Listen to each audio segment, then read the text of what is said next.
Welcome to the Forging Honor podcast. I'm Jonathan George. And I'm Benjamin Jones. Here at The Forge, we explore what it means to live as Christian men. Along the way, we'll be doing weekly challenges to build character through action. We are by no means experts, just two young Christian men trying to make sense of a wild world. That's right. We're doing our best to learn and hope you'll join us on the journey. And if you want to get directly involved, go to forginghonor.com to find information on how to join our community. This is episode 15, Nameless Men in McCarthy.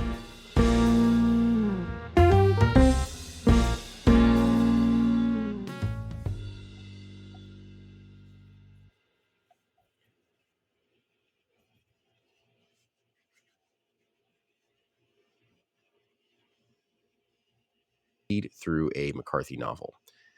Now, in my counting, I want to clarify something here. I read for 5 of the 10 days. That said, I got so into my chosen work of McCarthy that I read the whole thing. So I accomplished the challenge. I just wasn't doing it for the second week. So I got 5 of the 10 days, but I consider that a win in terms of I achieved the challenge. Banjo, yourself? I read 9 days, and I had a little bit of an advantage over most people, I think, in that I have a large collection and a growing collection of McCarthy. So I finished The Crossing, which I was borrowing from somebody else, and then I was like, well, JJ is reading Blood Meridian. I got to review that. And you knew The Road better, so I reread The Road. Right. I finished The Road. Oh, so you got through a lot.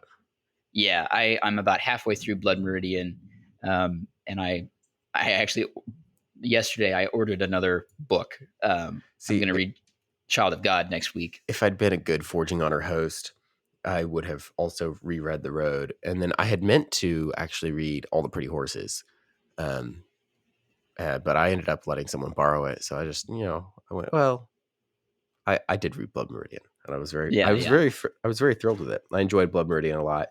I have to say, I liked The Road more, which I know for you is a controversial opinion. Well, no. So yeah. And I you know what, let's just get into it because no time to waste. I'm giddy about this episode. I mean, I am just thrilled to be talking about this with you, JJ. This is a lot of fun for me. So yeah, let's just get into it. You love The Road.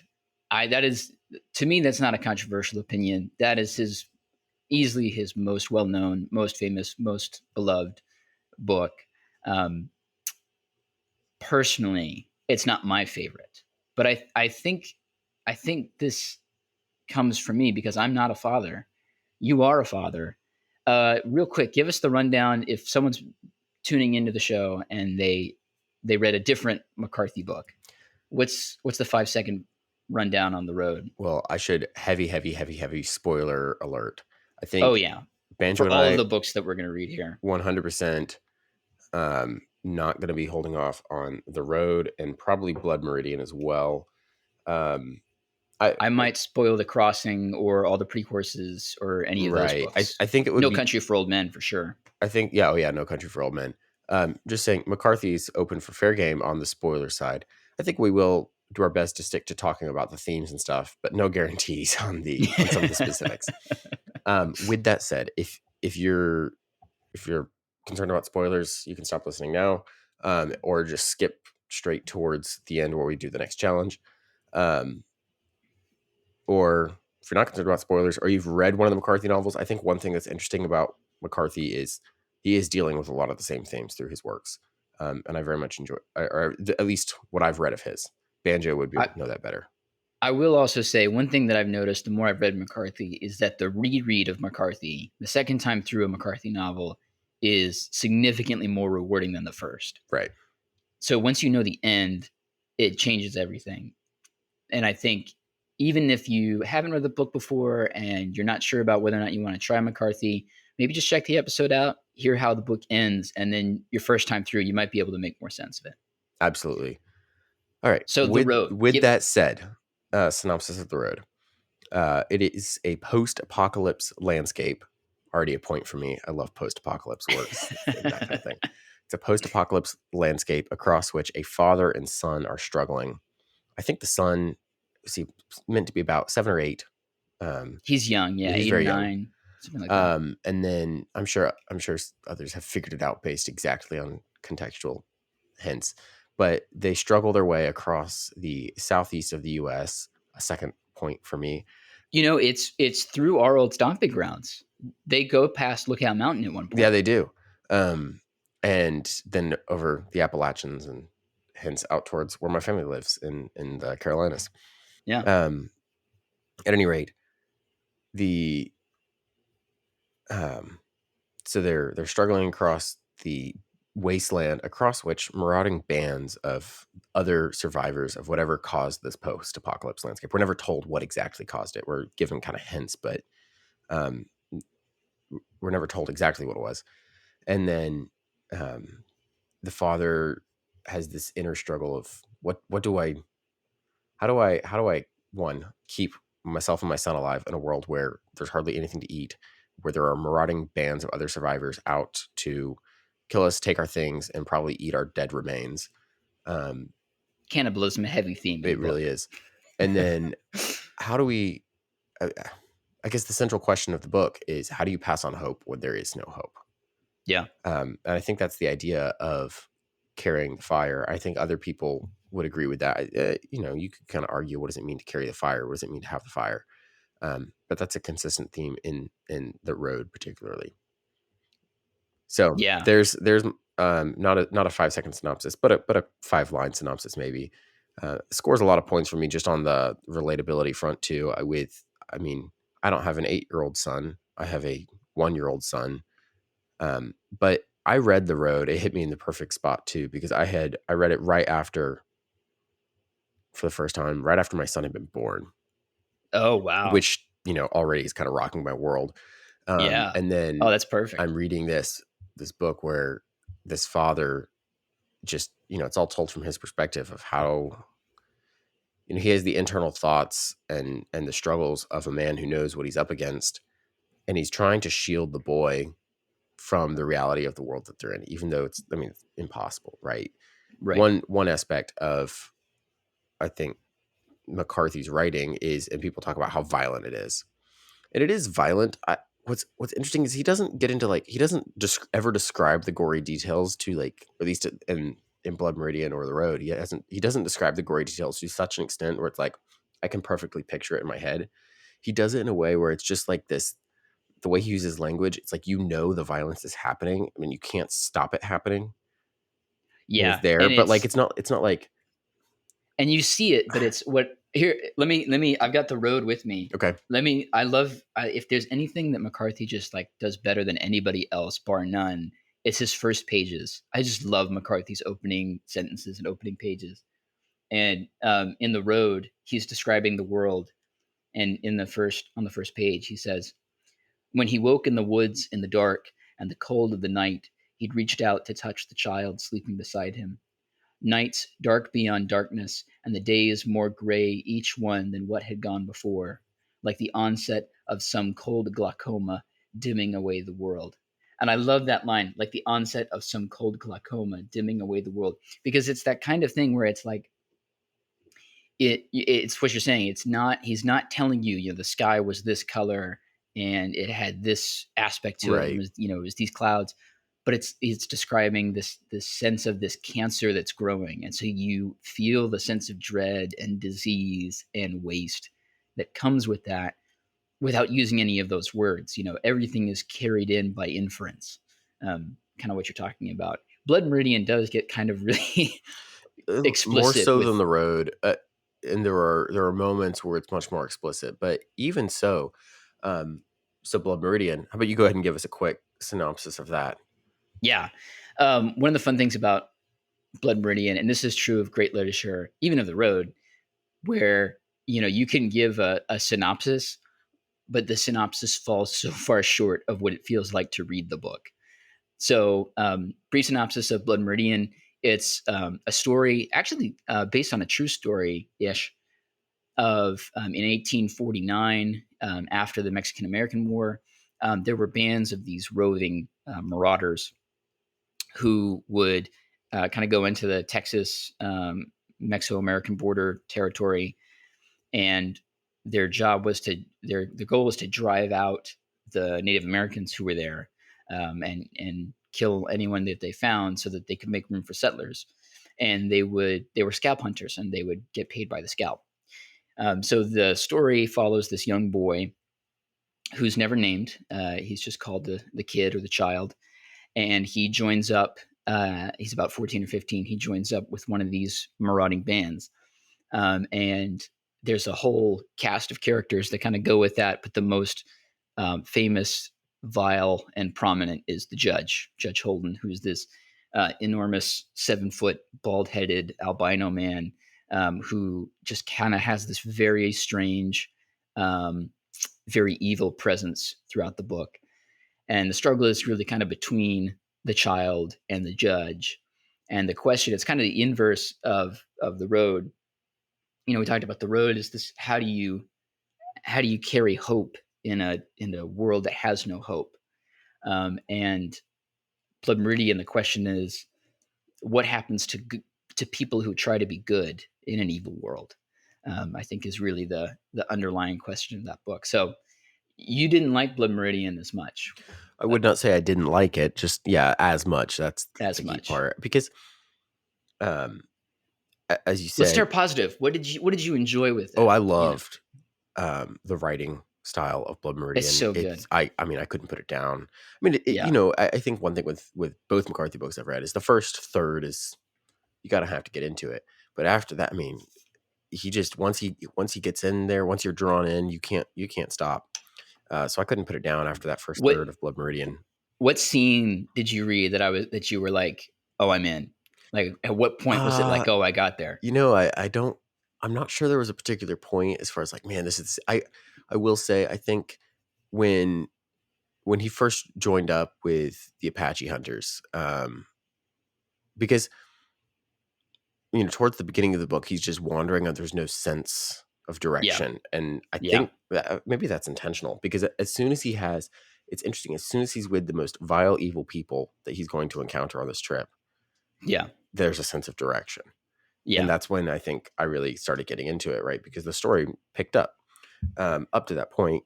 Like, I don't know. I will say that first, not very first scene, but that scene at the beginning where he goes to the revival.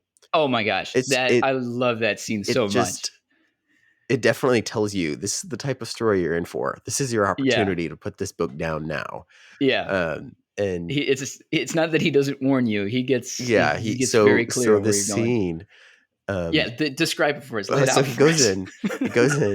The kid goes. He left his home of Tennessee and he's traveled all over. I can't actually remember where. Yeah, let me read. Let me just read the first. Let me just read the first page, because the first page of Blood Meridian is so incredible. So this is first page of Blood Meridian. See the child. He is pale and thin. He wears a thin and ragged linen shirt. He stokes the scullery fire. Outside lie dark turned fields with rags of snow, and darker woods beyond that harbor yet a few last wolves. His folk are known for hewers of wood and drawers of water, but in truth his father has been a schoolmaster. He lies in drink. He quotes from poets whose names are now lost.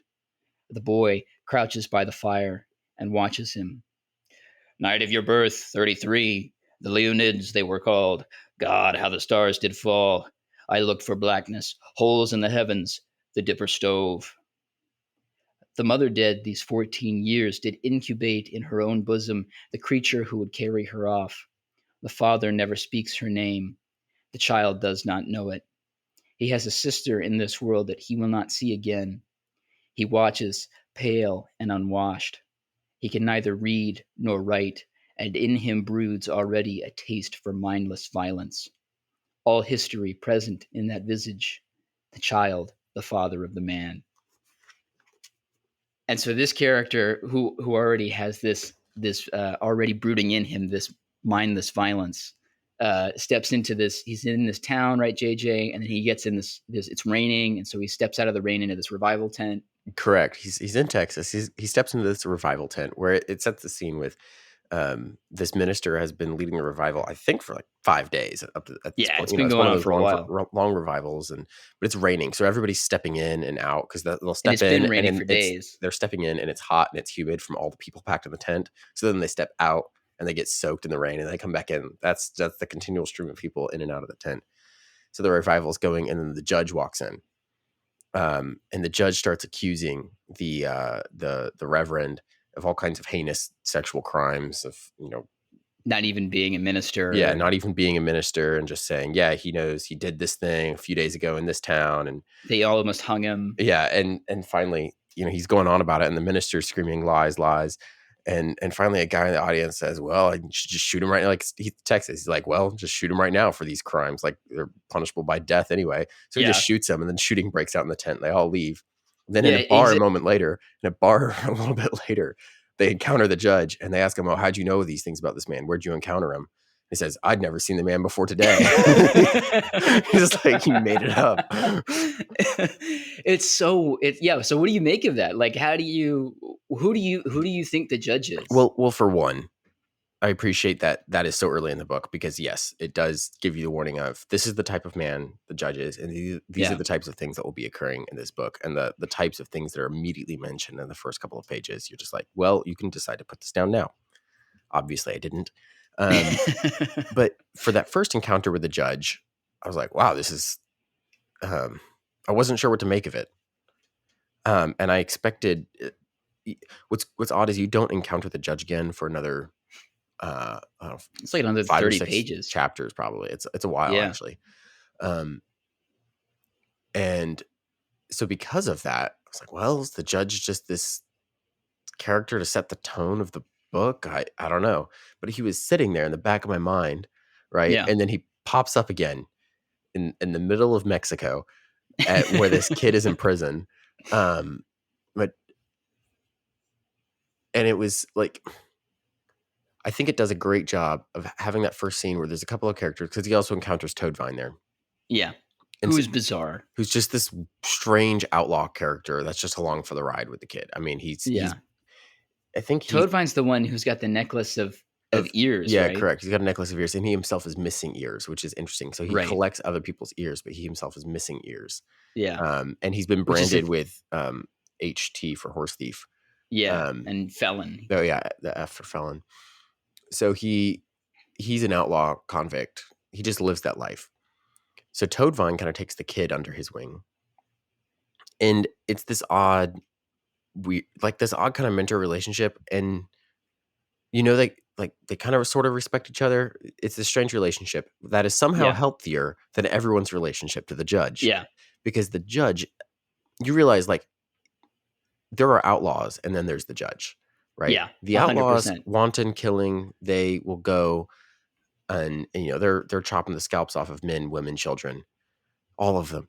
Oh, the And then, scene where they describe the first Apache attack yes, it's just is brutal. so, oh my gosh, it's one of the most beautifully violent, horrible. I have to put the book down. I have to pick it back up. I have to put it Right. down. I have to pick it back up.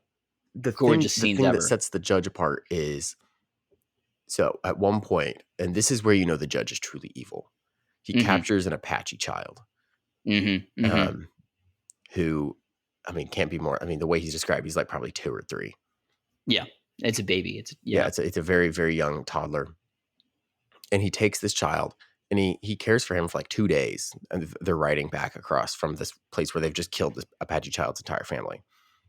And the outlaws, they're not sure what to make of it, but they have whatever. It's a baby, like they don't really care.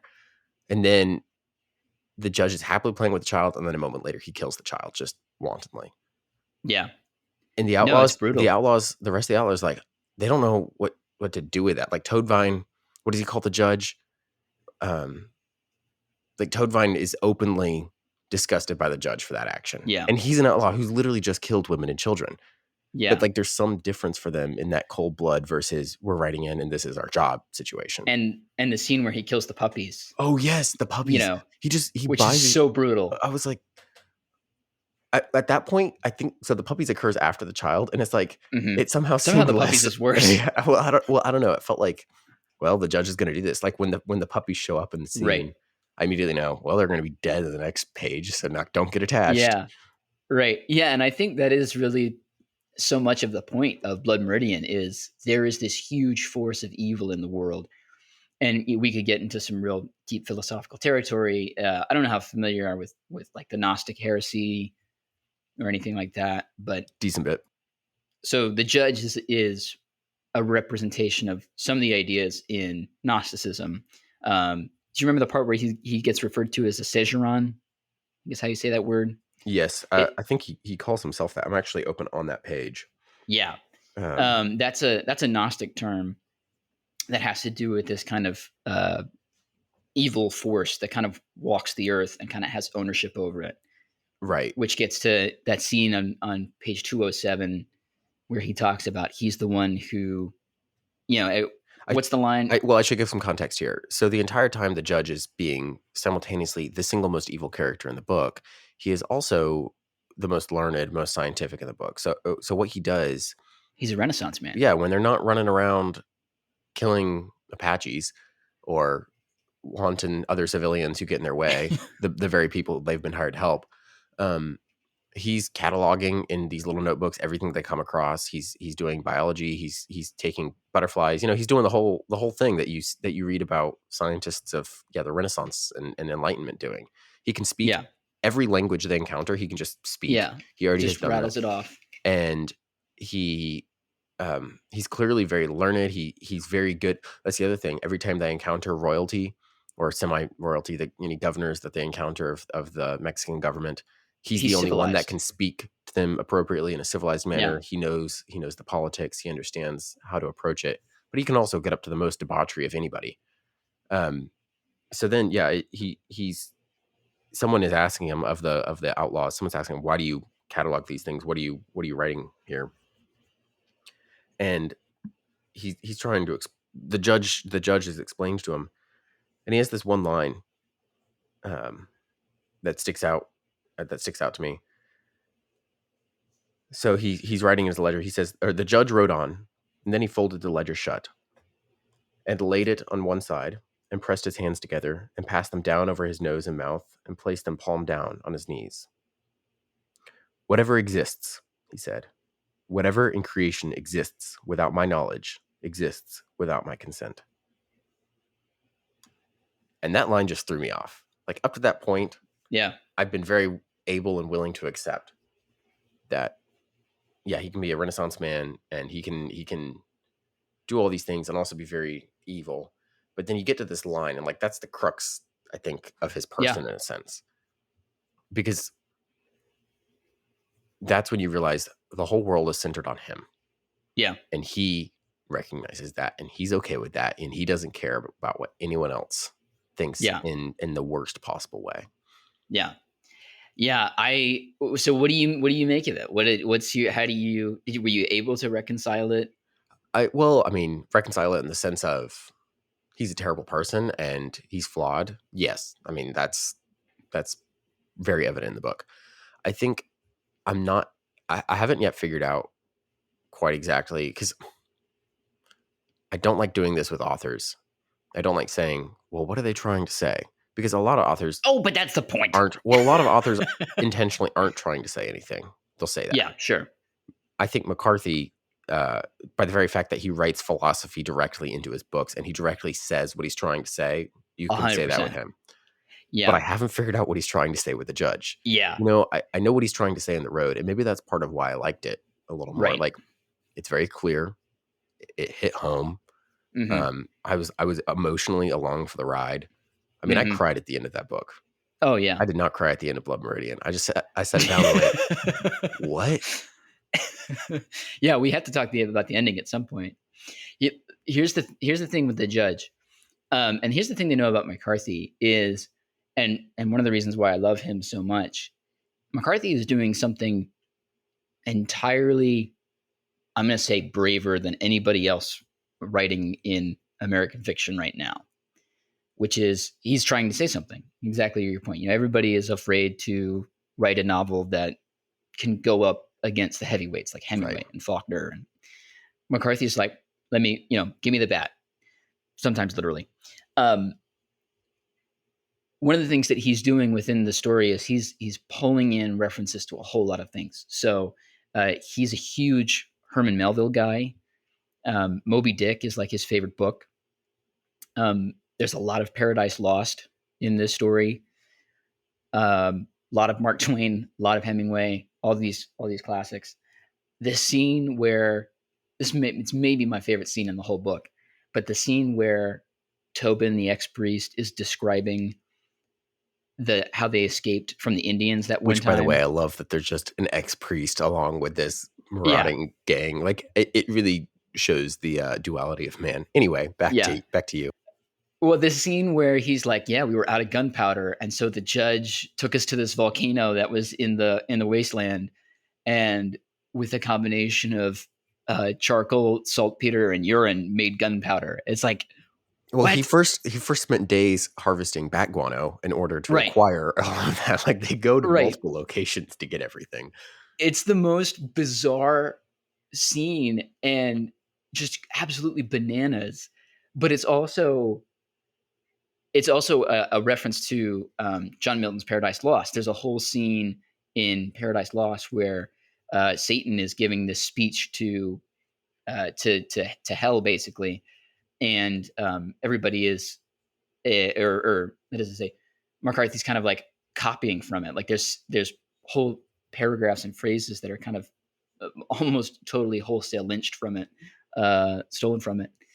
How dare And he? so My high school I teacher know. said I couldn't do that. Well, Cormac, his famous quote is, "Books are made out of the dirty little secret is that books are made out of other books," which I think is a great quote. But I was really confused on the judge too.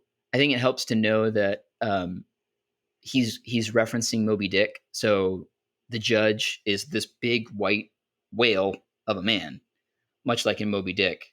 Ahab is chasing after this white whale, and the white whale is kind of this evil force in some sense that kind of hangs over the story. The other thing to know about the judge is, and I'm getting this from a college professor at Covenant now, actually, the judge is the representation of the Enlightenment, right? I definitely could sense that. Like, he's definitely, I know things and I can throw off God. Right. And he's modern man, right? He's the modernist man, um, who does away with all of the physical, violent, sexual mores of our time and says, I am the definer of life and death, and anything that exists beyond my knowledge exists without my consent. And that's kind of why he has this forceful presence over the whole world. That makes sense. Is he's trying to tamp down everything that he can't understand. And I don't think there is anything that the judge doesn't understand. I think he even understands himself as kind of this supernatural being a little bit. There's You something kind of not. question that by the end because Yeah, he shows up again and it's been, what, another 20 something years, yeah, more than that, almost 30 years, kind of based on yeah. The clues I child's was a picking man up. now. Yeah, he's referred to as the man in the last chapter. And yeah, he shows up and he appears unaged and he's out there getting up to all kinds of debaucheries. And he declares to anyone that'll listen right at the end that he will never die. Yeah, yeah. He says this is on the last page, and they are he's in there's the scene. They're in a bar slash brothel, and the judge is dancing and playing the fiddle, and it says, "And they are dancing, the board floor slamming under the jack boots, and the fiddlers grinning hideously over their canted pieces.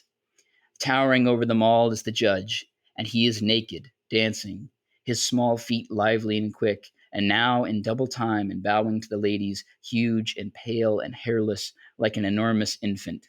He never sleeps, he says. He says he'll never die. He bows to the fiddlers and sachets backwards and throws back his head and laughs deep in his throat, and he is a great favorite, the judge.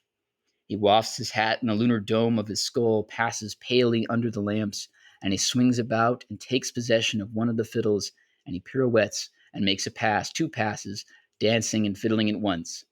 His feet are light and nimble. He never sleeps. He says that he will never die. He dances in light and in shadow, and he is a great favorite. He never sleeps, the judge. He is dancing. dancing, he says that he will never die. And it's this great haunting image. Well, it makes you wonder, like, I mean, is he really like, is he just a man? Like up to that point, you believe, along Right. with almost everyone else, that he is just a man. But there are hints dropped earlier that other characters in the story don't really think he's of this world. Right. And then right at the end, that leaves you wondering. I mean, And it's not he's he will never outlasted die. every single other character up to this point. Yeah, he says the book says he says he will never die. Correct, which makes you wonder, okay, so what does he think about it anyway? So there's all kinds of questions there. Yeah. And then you got to look at the epilogue, right? So Right. there's right after that there's this really strange scene that describes um it says that there's a guy who's out digging holes, and there's people behind him who are filling in the holes, and they're gathering the bones, and it's really strange and it doesn't make a whole lot of sense. I had to do a lot of research to kind of figure out what was going on. Aren't they digging um fences or something? Is that yeah, what? yeah, that's basically what it is. They're digging holes and they're filling fence posts. Um and yeah, he says Yeah, he if you says have you never dug fence posts before? no, I never dug So it's given a away fence right hole. there. This so yeah, it says in the dawn there is a man progressing over the plain by means of holes which he is making in the ground. He uses an implement with two handles, and he chucks it into the hole, and he enkindles the stone in the hole with his steel hole, striking the fire out of the rock which God has put there. The two implements, I dug one the other day. Oh, really? Yeah, so it's if you know what you're doing with post hole diggers, then you know what that is. Oh, okay. So what does it look? Is it like a jack? I don't know what it looks like. I've never had to do it. I can try to describe it. So there is it's a two shovels essentially Oh, connected to okay. each other by a lever. So the handles you're able to Yeah, yeah, yeah, pull yeah. apart, and the bottom the metal comes together in the shovels and grabs whatever's beneath them. Okay. Yeah, yeah, yeah, yeah. Yeah. Okay, that makes sense. So Yeah, yeah, it was. if you with the two handles is what gave it away, because that's the only tool I mean there's other tools out there with two handles, but that's the only Oh, one you that's use on good. the earth I know of. That's funny because I read it and I was like, "What is going on here?" Wait, because I mean I've done farm work, but that particular I have job I've dug a never had to lot of do. fence holes. But Good shoulder yes, workout if you're ever looking for. I mean, my high school shoulders much better shape than good my now shoulders. shoulders. Oh, you got great shoulders, JJ. We might have to. I don't know. Cut that. I'm getting a little blushed over here. Anyway, the scene here at the end is really about the closing of the West. This is the last time that this world kind of exists. Right.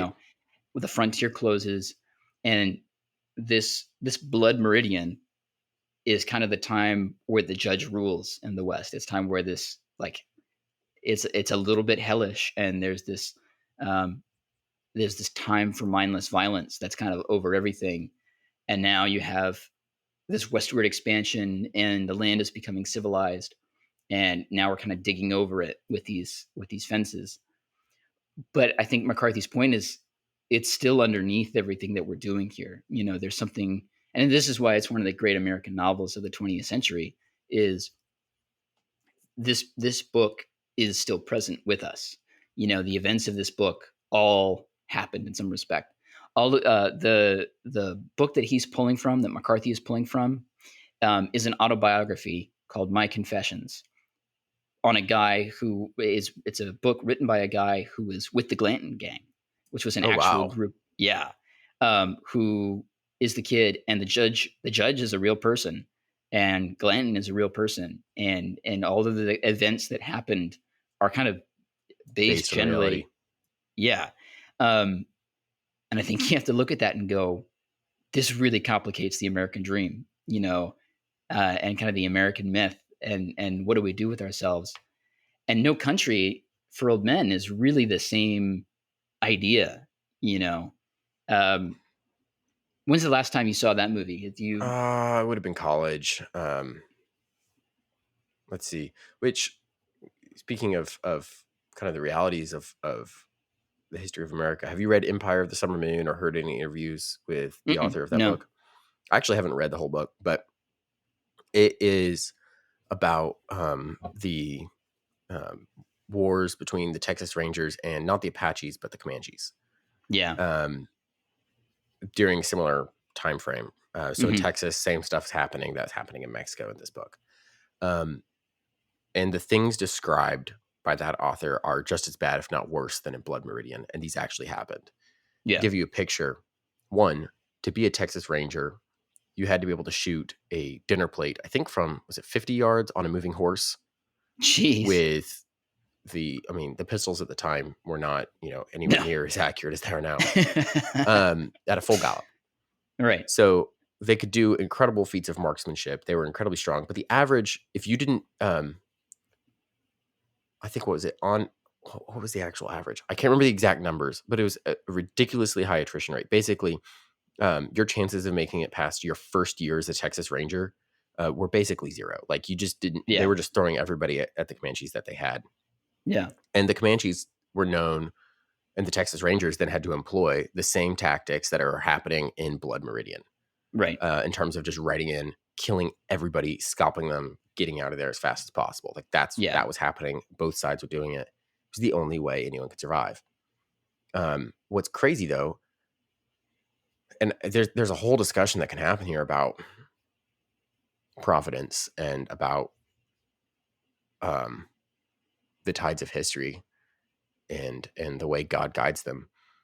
It's these things had been happening and were happening. It's remarkable. My one thought reading Blood Meridian like the whole time is this is fallen man entirely Uh-huh. across the globe. 100%. This happens Yep. across the globe.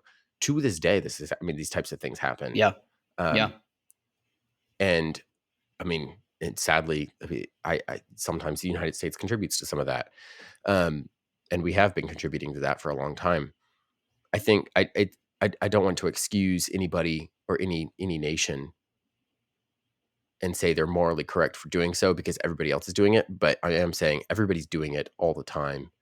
And it's this sad reality we live in. And that's the state of fallen man. Without God, Yeah. man does this. Man hires Texas Rangers and goes after the Comanches who are killing everybody around them. I mean, the Comanches had an empire the size of the Roman Empire at one point that stretched. I mean, they enslaved thousands of other Native Yeah. Americans. Well, and you're absolutely right. Both sides are unrelentingly brutal. I mean, nobody gets out alive in There's a Cormac McCarthy the book. whole idea of the peaceful Indian sitting on The the noble shores, savage. the noble savage, and then white man Yeah. comes along, or at the same time, noble white man comes in and teaches the No, yeah, backward both savage. are Both are total. I mean, I don't want to say both are total lies because there's always the exception to the rule, but right, right, right. That's a good both are point. essentially lies. I think it is only by the grace of God that any missionary ever braved any of that on Hmm. both sides. I mean, you talk And about only by the grace of God that any Native American was willing to accept the trust of a white man. Like well, both and there's sides. that, but also the fact that any, say, Texas Ranger or any local governor who's looking out for his own means. I mean, you look at the example of the British in India. They wouldn't let certain Yeah, missionaries in because they knew if they let the yeah, missionaries in, then the Indians there would not they would want their freedom yeah. because that's And what Christianity breeds. right. One of the things I think that is really compelling is the child, right? Yeah, bring it The back around. Bring it back around. bring it back around. Let me. So the story, and I want to hit this fast, and then look at it in No Country for Old Men, and then I think we have to end on the road to end with some hope. Yes, we do. Um, but if you look at the child in Blood Meridian, he's the one who's kind. He's kind of the exception to the rule. And kind is a stretch. I Kind is mean, a but stretch, like he's but noticeably different, but that still doesn't make him that much better. no, he's not. But he's the guy who, the one guy gets shot with an arrow, and everyone is like, just leave him to die. Don't touch him. He'll kill you too. And the child is like, I gotta help him. I'm gonna help him out. Um, and takes the arrow out and heals him. And the judge, when again, heavy spoiler alert, when the judge kills the boy at the end of the story, that's the reason that he gives is you were kind, you were not fully committed Right. to this mission. You have to die, and I think that's the philosophy of the judge, is to say all that, it's an evolutionary mindset. Anything that does not survive is weak and must be expunged from the earth. um, and so I think as men in America, that's an idea we have to wrestle with, because that's an undertow that's really, it's deep below the surface, and it's really easy to Right. get pulled into. On the other hand, looking at No Country for Old Men, which I think if you look at Blood Meridian as like the darkest place in McCarthy, Right. pretty much. There's some other books I haven't read; they may be darker. Um, I think The Road is kind of the most optimistic, Hmm. weirdly, that McCarthy gets. And then right in the middle, I think, is No Country for Old Men, because I think at the beginning of that book, or that movie, if you've seen it, Which you know, you told me the movie is as faithful of an adaptation as I mean, probably pretty much, any yeah, book to movie adaptation can be. yeah. They cut out some stuff that it's not essential to the plot. You don't watch No Country for Old Men and go, oh my gosh, they cut out this character. Um, it's really faithful, but he's got that great speech at the beginning where he says, the crime you see now, it's hard to even take its measure. It's not that I'm afraid of it. I always knew you had to be willing to die to even do this job, not to be glorious. But I don't want to push my chips forward and go out and meet something I don't understand. You can say it's my job to fight it, but I don't know what it is anymore. More than that, I don't want to know. A man would have to put his soul at hazard. He would have to say, okay, I'll be part of this world. It's Yeah. almost like the Sheriff Ed Tom is looking at Blood Meridian. It's in the same place, it's in the same physical location 140 years later, and he's looking at it and kind of going, I nothing's changed, Right. but I can't believe the violence that's here. I can't believe the terror that's here. And Anton Chigurh is the modern equivalent of the judge. Right. He's this terrifying, violent, seemingly all-knowing force that pushes its Well, way across the desert. part of what makes the judge and Anton so terrifying is they're so sure of themselves. They have a Right. very, very clear, well thought out philosophy. Yeah. Unlike everyone else around them who's Right. floundering in this world, like you can almost forgive. So Glanton in Blood Meridian, you can almost forgive him for being as evil and vile as he is, because he's just doing what he knows to do, which is go kill for money. Yeah. Right. And following the judge, Yeah. He's just along for the ride, and he doesn't know what to make of this world. The judge seems to know what to make of this world. And same with Anton. They seem to know what to make of this world. And Yeah. so they decide, well, with that, I'm going to go kill people. Like that's And that's the conclusion they've come to. Like we would hope that if we figured the world out, we would come to a better conclusion, right? yeah, but that's the temptation, and that's the danger of living in a world as chaotic as this one, is as soon as you see someone who you think they figured it out, like they have the answer, you go to them, and you do whatever they say because they Right. have the solution. I I think you can look around at any number of megalomaniac, maniacal figures in America or in world, on the world sphere today, and say that's what's going on. These are people who think they figured out the world, and anyone who disagrees with them is gonna get the old Judge Holden treatment. Right. Uh, and and I think that leaves the rest of us who want to have hope, who want to have kind of a Christ-centered view of the world, in a very dark and scary place, because it's kind of what it says in the New Testament about the wisdom of God is held in the foolishness of men. What Hmm. what God counts as wise, man counts as foolish. Um, and I the scene that I keep coming back to is the end of No Country for Old Men, where he has those dreams, and I'm just going to read it because it's Yeah, go for it's it. It's so good. Also, again, if you have not seen No Country for Old Men, it does not get It's better such a great than movie. Tommy Lee Jones reading this speech is so it's incredible. I could watch it all day. Anyway, this is the speech from No Country for Old Men. He says, "Had dreams, two of them. Both had my father in them. It's peculiar. I'm older now than he ever was by 20 years. So in a sense, he's the younger man. Anyway, the first one I don't remember too well, but it was about meeting him in town somewheres, and he gave me some money. I think I lost it. The second one, it was like we was both back in older times, and I was on horseback going through the mountains of a night, going through this pass in the mountains. It was cold, and there was snow on the ground, and he rode past me and kept on going. Never said nothing going by, just rode on past. And he had his blanket wrapped around him and his head down. When he rode past, I seen he was carrying fire and a horn the way people used to do. And I could see the horn from the light inside of it, about the color of the moon. And in the dream, I knew that he was going on ahead, and he was fixing to make a fire somewhere out in there, and all that dark and all that cold. And I knew that whenever I got there, he'd be there. And then I woke up. And that's when the movie ends. I And it's love a that. great, I love that. it's the best ending of a movie, just period. Um, and the book is great too. And I totally ruined it by geeking out about it like that. But I'm not going for the Oscar.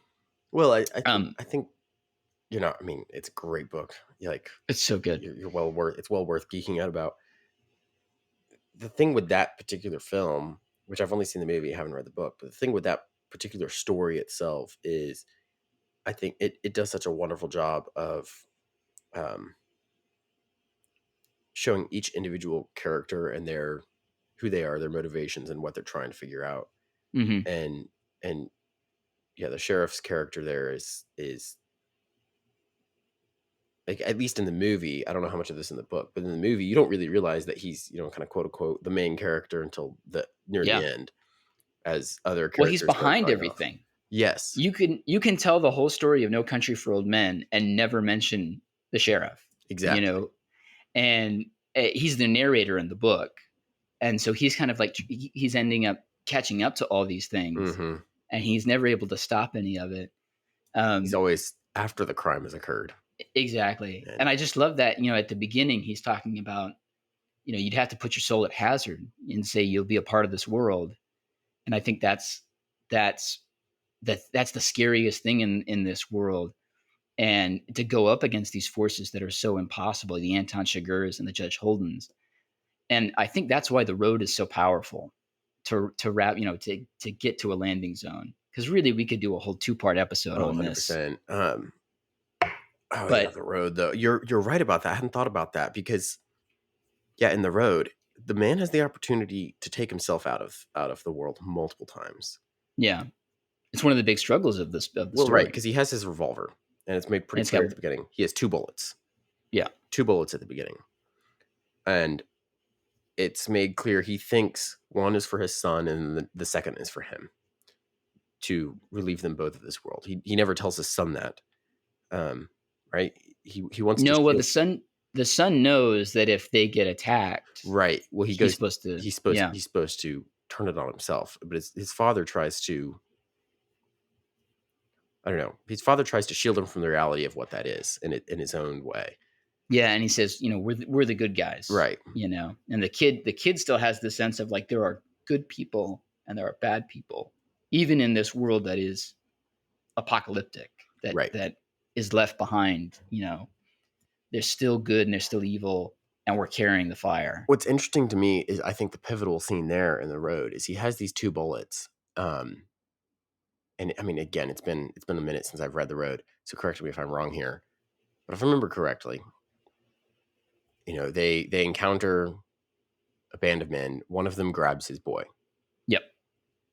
and I think he has a knife to him, and he's going to Yep. kill him.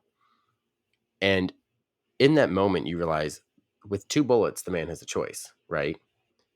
Yeah. He could just end it right there and then for both the boy and for himself. But instead, he shoots the man holding his boy, Yeah. leaving one bullet. Right. They make their escape. Now he has one bullet. So that messes up his plans, right? Because Yeah. now without the finding of more ammunition, he either has one more shot at defending themselves, and he can't bring himself to kill his son and then himself remain, but he can't bring himself to kill himself and leave the boy. And leave the child. Yeah. And it leaves the struggle of the book just that's on your mind for the rest of the book. Yeah. And I think if you connect the end of No Country for Old Men to really the whole story of The Road, you get the story of a father who's trying to go out into the darkness to prepare the fire in all that Right. cold and all that dark, and trying to, I think for McCarthy, part of the rule for fathers to sons, and I'd love to hear your thoughts on this as a father to a son. Part of the role is to say we're going to go out into the dark and prepare a place for our children, and We're gonna try make anyway. yeah, try and make this thing worthwhile for them, even in the face of an evil that we can't overcome. And I think there's something really powerful and beautiful.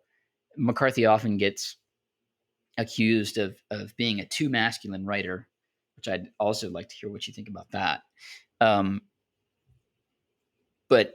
but I think there's something. It's also a huge element, and there's a lot of scholarship on this. But he's got a huge thing about hospitality, and in every McCarthy book, there's kind of these scenes of like making food together and building a home together and making a livable space, and that seems to be as much a part of masculinity as the mindless violence.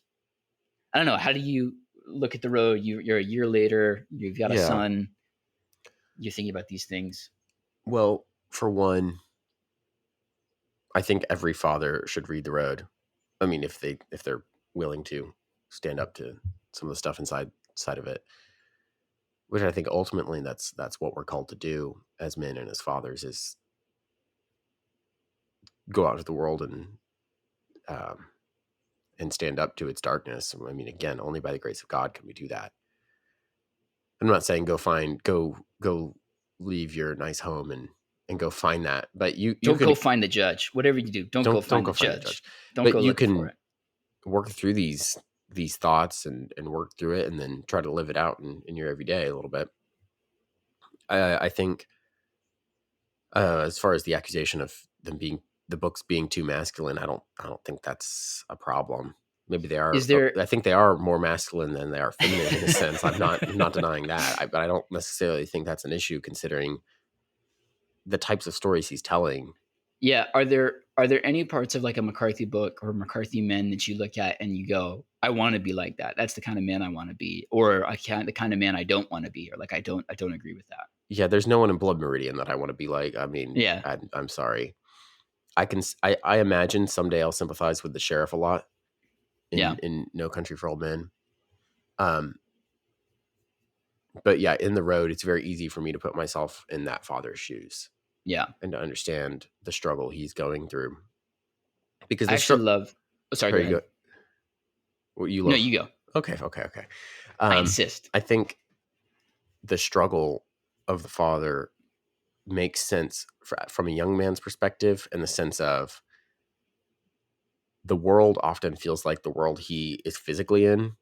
Yeah. It feels like I think, at least for me anyway, I can be kind of mentally and emotionally in, right? It feels like Hmm. everything beyond my immediate surroundings is dark and dreary, and I'm not entirely sure what's out there, what's next. Other times it doesn't feel that way, but at its worst, it does. And I think struggling through that, and yeah, oftentimes it is, I mean, love for my son that gets me up in the morning, Yeah. right? That's the thing. I'm like, because I wouldn't be doing this for me at this point. Like, it just, You got to live outside of you got to yourself. live outside yourself a little bit. Yeah. And you have to have something to hold on to. Yeah. No, that's really great. I think not being a father, the two stories that speak the most to me right now are probably No Country for Old Men. Blood Meridian's my favorite McCarthy book for sure. But there isn't a character that I'm like, oh, I want to be like that. But No Country for Old Men, and then All the Pretty Horses. Um, I'm I looking re- forward to reading that. yeah, I really love All the Pretty Horses. It's a much kinder read than Blood Meridian, and but it's like you get a little bit more of the hope from the road, and a little bit more of the West Well, from and Blood it's part Meridian. of a trilogy, isn't it? Yeah, it's the first one in the trilogy, and it's much more easy to read than the other two. Like it almost feels like a regular book. Um, but John Grady Cole in that book is the protagonist, and he's just a lot of fun. Like of all the characters in a McCarthy book, he's the one that I'm like, I would want to hang out with this guy. He seems cool. And that book, there's a lot of really interesting things to talk about with pain and suffering there. But it's nice to read a McCarthy book and be like, I like this guy. I Yeah, want to be with this guy. So that's my encouragement for All the Pretty Horses. If when you get the chance to read that one, I think it's that a good makes one. sense. And I think, yeah, I don't think McCarthy is necessarily trying to give us people to be like, at least in No, the ones I've read. no, definitely He not. he's more exploring. He's throwing a lot of the world at you and saying, how do you respond to this? Yeah, yeah, and he's really challenging our modern sensibility of it. I think if you look at the very first page of Blood Meridian, like before the story even starts, there's those three quotes. You see that? You know what I'm talking about? Yep, yep. And it says, there's a quote here from the Yuma Daily Sun. Clark, who led last year's expedition to the Afar region of northern Ethiopia, and UC Berkeley colleague Tim D. White also said that a re-examination of a 300,000-year-old fossil skull found in the same region earlier showed evidence of having been scalped. And Right. I think his point with including that is saying this this is not common, or this is not uncommon in humanity. This isn't just like, oh, this happened in this one particular time in this one particular place. There's some of this Cain and Abel violence that is just inbred into us as human beings. Every And society. I mean, yeah, it's remarkable how, like, reading history, it shocks me that I live in a world where I'm not encountering death every day. Right? That's right. just part of how society used to be. Whether Yeah, it was you were inflicting it upon someone else or just witnessing it or yeah. suffering because of it. And we think of ourselves as more evolved because of that. And I think Right. it's a privilege and a blessing that we get to live in a time where we're not killing each other every day. But I think McCarthy's point is Time and this place. time and place, and this is inherent to us. Like it's not like these parts of ourselves go away just because the Right. time does. This part of our soul is still there. So how do we make sense of that?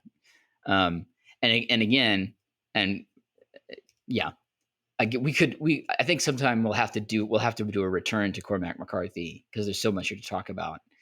Um, but I 100%. think one of the things with a McCarthy book is to say, to counterbalance the judge. The judge is the modernist, the Enlightenment Renaissance man who says that all that exists is what I know. Nothing exists without, anything that exists outside of my knowledge exists without my permission. And I think McCarthy is saying there is something that exists without our permission, without our knowledge. It's the soul, the spiritual. There's something beyond what we see Right. that exists, and we have to make sense of that. And we can't live a full life not understanding that spiritual side of ourselves. Um, that being said, he's an incredible scientist. Or well, he's not a scientist, but he's very familiar with scientists.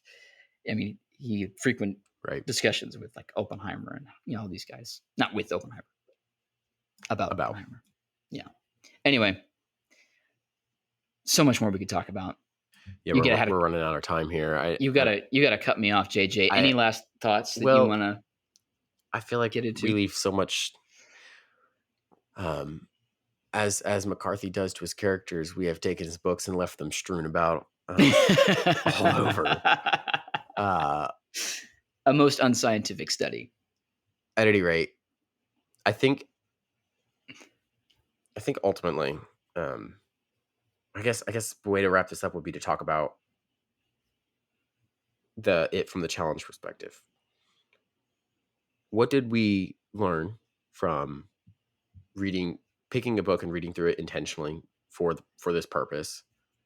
And then two, uh, how would we go about continuing these types of efforts, if any? Mm-hmm. Um, and I guess a part of that question is why McCarthy in the middle of that? Yeah. Yeah. Those are good questions. I think I walked away from this challenge, one, as a person who loves writing, just I'm head over heels in love with these books. So there's that. Um, but on the other hand, I think Robert Frost has a quote where he says that poetry is when we make a momentary stay against confusion. We make this kind of small enclave, the small fort um, against the chaos that rages outside of us. And I think McCarthy is just really helpful to start to put a finger on some of those forces of chaos that exist around you and Right. inside you, and to start to wage war against them. I think it's easy to read scripture and to go to church every Sunday and to hear the things that we always hear and to get those lessons that we always get, and to kind of reduce sin and suffering to the 5 or 10 things that we work on every week. I think you read McCarthy and you Right. go, oh, there's something else inside of me that I have to deal with. There's Mm. something beyond me that I don't understand, that I need to get a grip on.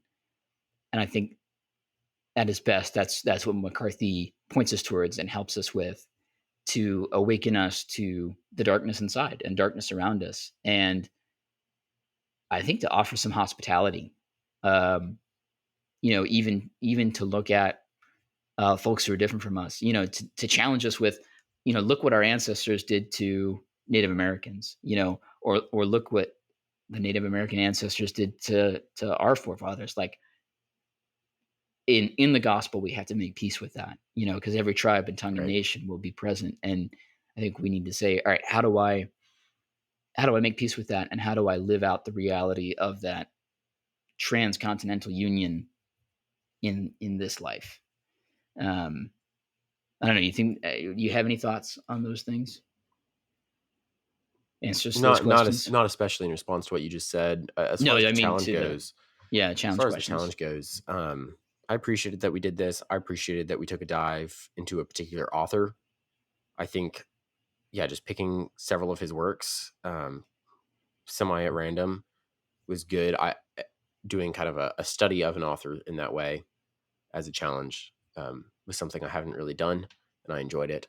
I think I'd like to do it again with some other authors actually, and just kind of Hmm. work through several of their works. Tolkien manliness would be an And that'd be interesting fun. and be a fun Having already experiment. worked through most of what he has to offer. Uh, at any rate, I will say with McCarthy especially, I think for me the thing with him is similar to what you were talking about, just that contrasting of the human soul with what he writes as soulless landscapes, contrasting that with the reality I know of it would be this, but for the grace of God. It would be Yeah, this way for me, but for the grace of God. Like that's constantly, that's all I could think reading Blood Meridian is, man, it's a miracle that any of this place was settled in a quote unquote civilized way eventually. yeah, Like it never should have happened. yeah, That's all I can really respond to with that. yeah, I mean, and especially with books like The Road, just the hope that is presented at the end of the next generation lives on. yeah, They'll do what they have to do, and all we can do is try to set them up for success. yeah, yeah. There's always a looking forward, and there's that fire, and there's that hope, and there's that reason to hope. And I think McCarthy's hope can be hollow sometimes, and and because there isn't Yeah, I do really wonder a. about that. I don't know what his the the if he was a Christian or not. I don't. He was famously reclusive and didn't give a lot of interviews, so I Yeah, don't know. But good I for you know him. I don't. I don't get that sense from his novels. Yeah. But I think as Christian men, we got to look at, carrying the fire for us, I think, isn't just, oh, well, we're going to keep the species going, but it's also Mm, because there's no promise that that happens outside of Christ. But right. further, we have, the surest of hopes, the greatest of hopes, that our salvation is already accomplished and applied. Our resurrection hope is sure, and we have that conviction of things unseen.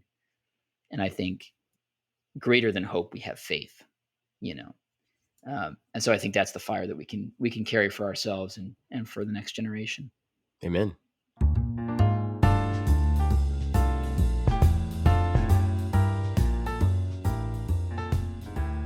All right, on to the next challenge. As a reminder, challenges last for 10 days. That's Monday through Friday for 2 weeks. So we were kind of at a loss with after McCarthy, like what is the next, Where do you where do go you after go after McCarthy? this? Um, and I think one thing that we are wanting to explore a little more is yeah, man's place in this world, our place in this world as young men. I think so. The challenge out of that is pretty straightforward, and it's literally be in this world. It's go outside, intentionally. So if you already work outside, this is separate from that working outside time. This is separate for me from the time I spend outside, just because I happen to be outside. This is intentional. Go out on your own. Go outside. Um, and I did we set a time, Banjo? I think it was 15 like minutes, I 15 think is what we minutes. said. Just go outside, 15 minutes.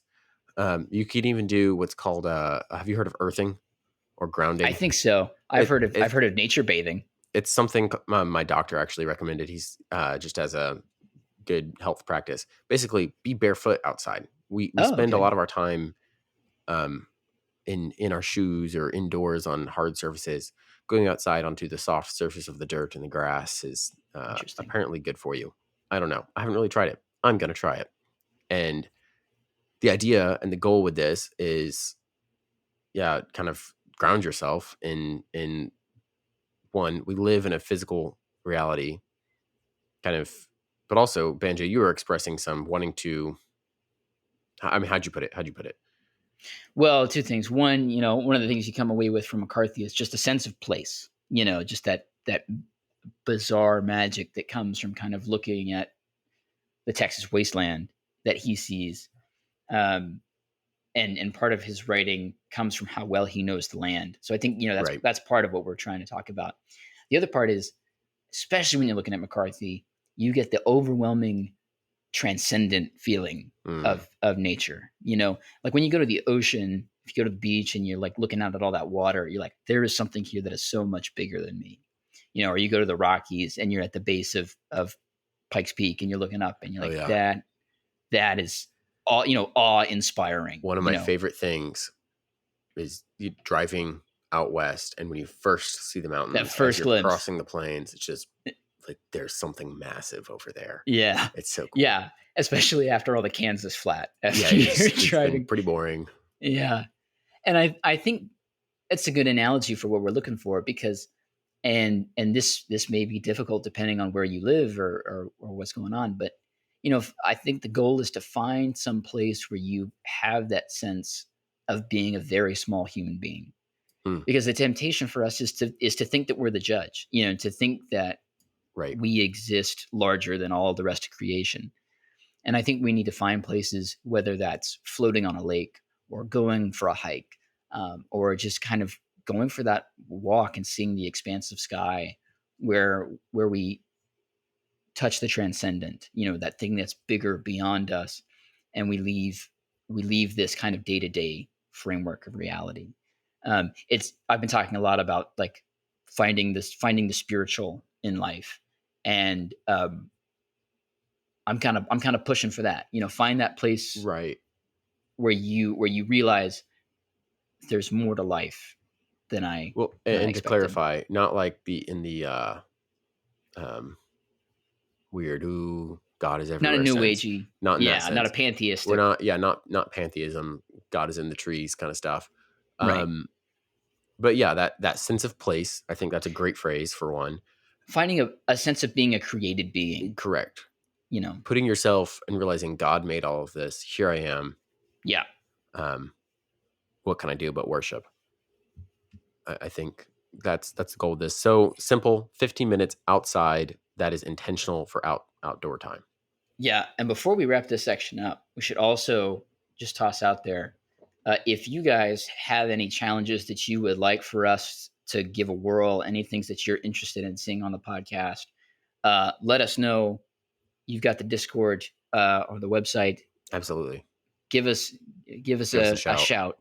We want to know. Hit us up on Twitter or on Instagram. Let us know what kind of challenges you want to see from us. Very good. I'm looking forward to this one. This will be nice and peaceful after reading Blood Meridian. Yeah, this will be a good detox.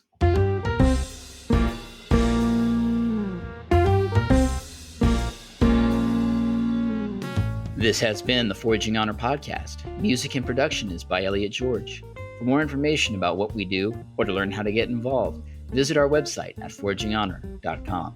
If you enjoyed the show, make sure to like, subscribe, and give us a rating to bring others into the Forging Honor journey. On our website, you'll find information on how to do the challenges alongside us, as well as links to the many resources we mentioned in the show. And we do make a small amount from any purchases you make through our website links, so thank you in advance. Thanks for taking time with us today. We hope you'll take up the work alongside us and join us in the task of Forging Honor. We'll see you next time.